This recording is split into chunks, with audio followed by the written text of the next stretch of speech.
Class की science की worksheet number 28 करेंगे। तो आज डेट है 13 सितंबर 2021। तो आज की वर्कशीट में हम उत्तक के बारे में पढ़ेंगे, सरल स्थायी उत्तक, जिसमें हम पढ़ेंगे पैरेन्काइमा के बारे में। तो आज की वर्कशीट स्टार्ट करते हैं। इन टुडेज वर्कशीट तो जिज्ञासा दीदी विभज्योतक उत्तक द्वारा बनाई गई कोशिकाओं का पौधे में क्या होता है। जो विभज्योतक उत्तक कोशिकाएं बनाते हैं उसका क्या होता है।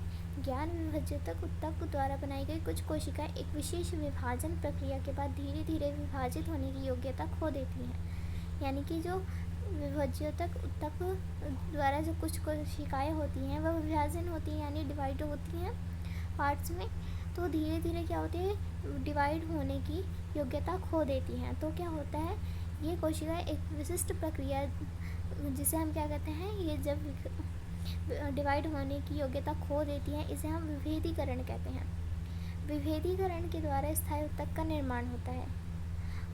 इसके द्वारा ही स्थायी उत्तक का निर्माण होता है। किसी कोशिका को विशिष्ट कार्य करने के लिए स्थायी उत्तक स्थायी रूप और आकार लेने की प्रक्रिया को विभेदीकरण कहते हैं। इसके कारण एक सामान्य कोशिका अलग अलग आकृति आकार पाकर विशिष्ट कार्य करने के लिए उत्तक निर्माण करती है और इस प्रकार पादपों में स्थायी उत्तकों का निर्माण होता है। जब वो विभाजन की क्षमता खो देती हैं तब क्या होता है, विभेदीकरण होता है, जिससे क्या होता है, स्थायी उत्तक का निर्माण होता है। अब स्थायी उत्तक दो प्रकार के होते हैं, एक होता है सरल स्थायी उत्तक और एक होता है जटिल स्थायी उत्तक। तो सरल स्थायी उत्तक में वह उत्तक जिसमें एक ही प्रकार की कोशिकाएं सम्मिलित होती हैं, सिर्फ एक ही प्रकार की कोशिकाएं हों जिसमें, उसे हम कहते हैं सरल स्थायी उत्तक। और वह उत्तक जिसमें विभिन्न प्रकार की कोशिकाएं होती हैं उसे हम कहते हैं जटिल स्थायी उत्तक। अब यहाँ पर सरल स्थायी उत्तक तीन प्रकार के होते हैं, तो पैरेन्काइमा, कॉलेन्काइमा, स्क्लेरेन्काइमा। तो पैरेन्काइमा की कुछ प्रमुख विशेषताएं, जिसका डेफिनेशन पढ़ते हैं पैरेन्काइमा की। तो पैरेन्काइमा की कुछ प्रमुख विशेषताएं यह है कि ये पौधे में आधारीय पैकिंग का काम करते हैं। जो बेसिक पैकिंग होता है उसका काम करते हैं और इन्हें पैकिंग उत्तक भी कहते हैं। इन्हें हम क्या कहते हैं, पैरेन्काइमा को पैकिंग उत्तक भी कहते हैं। पैरेन्काइमा की कोशिकाएं अक्सर पत्तियों की अंदरूनी सतह, तने और जड़ों के भराव में पाई जाती हैं। ठीक है, इनकी कोशिकाएं जीवित होती हैं और कोशिका भित्ति बहुत पतली होती है। जो सेल वॉल होता है कोशिका भित्ति वो बहुत पतली होती है। इसकी कोशिकाएं बंधन मुक्त होती है और इनके मध्य काफ़ी रिक्त स्थान होता है, यानी कि जो बीच में अगर हम कहें तो यहाँ पर बहुत ही ज़्यादा रिक्त स्थान होता है। अब है पैरेन्काइमा पौधे को आधार प्रदान करता है।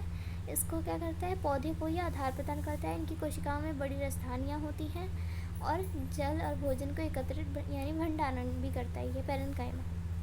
अब पैरेन्काइमा के प्रकार, तो पैरेन्काइमा के प्रकार हैं, कुछ पौधों में पैरेन्काइमा में क्लोरोफिल पाए जाने के कारण इस क्लोरेन्काइमा हरित उत्तक भी कहा जाता है। पैरेन्काइमा में क्या होता है, किसी किसी पौधे में क्लोरोफिल भी पाया जाता है, उसके कारण उसे क्या कहते हैं, क्लोरेन्काइमा कहते हैं, जिसे हरित उत्तक भी कहा जाता है। क्लोरेन्काइमा में प्रकाश संश्लेषण क्रिया संपन्न होती है और जलीय पौधों के पैरेन्काइमा को एरेन्काइमा कहते हैं। जो जलीय पौधे होते हैं उनमें जो पैरेन्काइमा होता है उससे हम क्या कहते हैं, एरेन्काइमा कहते हैं। इनकी कोशिकाओं के बीच हवा की बड़ी गुहिकाएँ होती हैं, यहाँ पर देख सकते हो, और ये इससे जलीय पौधे हल्के और जल में तैर सकते हैं इसकी वजह से, क्योंकि इनके बीच क्या होता है, हवा की बड़ी बड़ी गुहिकाएँ होती हैं। अब यहाँ पर फर्स्ट क्वेश्चन है, पादपों में स्थायी उत्तक कितने प्रकार के होते हैं, उनके नाम लिखिए। इसका आंसर करते हैं। तो फर्स्ट का आंसर होगा, पादपों में स्थायी उत्तक दो प्रकार के होते हैं, सरल स्थायी उत्तक और जटिल स्थायी उत्तक। सेकंड क्वेश्चन है, विभेदीकरण क्रिया किसे कहते हैं, विभेदीकरण। तो इसका आंसर करते हैं। तो इसका आंसर होगा, जब कोशिकाएं विभाजित होने की योग्यता खो देती है, जिसके फलस्वरूप वे स्थायी उत्तक का निर्माण करती हैं। जब जो सेल्स कोशिकाएं होती हैं वो विभाजित होने की क्षमता खो देती हैं, तो उसके बाद क्या होता है, वो स्थायी उत्तक बनाते हैं। स्थायी उत्तक बनने के बाद वो जो कार्य करती हैं, जो काम करती हैं और उससे जो आकार लेती हैं, उस क्रिया को हम क्या कहते हैं, विभेदीकरण कहते हैं। ये हो गया सेकेंड का आंसर। थर्ड क्वेश्चन है, पैरेन्काइमा उत्तक की दो विशेषताएं और दो प्रमुख कार्य लिखे। तो जो पैरेन्काइमा उत्तक है इसकी दो विशेषताएं लिखनी है और दो प्रमुख कार्य लिखने हैं।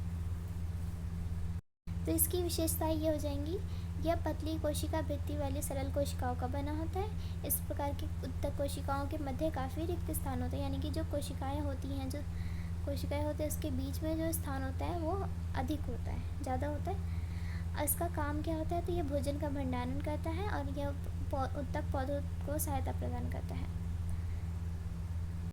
फोर्थ क्वेश्चन है, पौधों में पैरेन्काइमा उत्तक कहाँ पाए जाते हैं, इन्हें पैकिंग उत्तक भी क्यों कहते हैं? इसका आंसर करते हैं। तो इसका आंसर होगा, पैरेन्काइमा की कोशिकाएं अक्सर पत्तियों की अंदरूनी सतह, तने और जड़ के भराव में पाई जाती है। ये पौधे में आधारीय पैकिंग का काम करते हैं, इसलिए इन्हें क्या कहते हैं, पैकिंग उत्तक कहते हैं। जो आधारीय बेसिक पैकिंग का काम होता है वो कौन करता है, पैरेन्काइमा, इसलिए हम इसे पैकिंग उत्तक भी कहते हैं। तो ये थी हमारी आज की वर्कशीट होगी कंप्लीट।